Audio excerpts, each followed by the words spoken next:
Baxtli bo'lishga va sog'lom bo'lishga siz haqlisiz. Lekin bunga hech kim majbur emas. Har kuni siz o'zingiz bilan kurash olib borib, o'zingizni rivojlantirib, o'zingizni ustingizda ishlasangiz, albatta bunga erishasiz. Pozitiv va sog'lom fikrlash bu dunyoni qutqaradi desam ham bo'ladi. Men bunaqangida toshni bir ezma ayol basdim, lekin sog'lig'im meni bunga majbur qildi.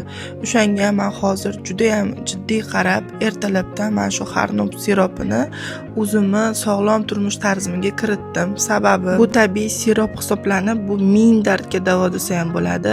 Qoningizni ko'taradi, energiyani oshiradi, har xil defitsitlaringizni yopadi va sizni hayotga qaytaradi desam ham bo'ladi. Chunki men oxiri 2 hafta ichida shu siropni ichishni boshladim. O'zimda ancha o'zgarish sezildi, ancha energiya kirdi. Men shu sportlar bilan ham shug'ullanish uchun energiyam qaytdi. Oxiri 10 kun ichida hammamiz oilaviy kasal bo'ldik. Ballalarimga ham berishni boshladim. Grippni 2 kunda qaytarib yubordi. Katta o'g'limga berganimda yo'tali bor edi. 3-kunda umuman yo'tali qolmadi.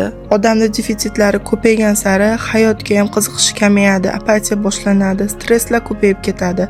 O'shanga iloji boricha pozitiv qarab, o'zingiz sog'lig'ingizga e'tibor berganingiz yaxshi vaqtida. Ayniqsa sizning farzandlaringiz bo'lsa, siz albatta ularga sog'lom tanada kerak bo'lasiz. Axir biz Allohning ne'mati biz. Go'zallarim, sog' salomat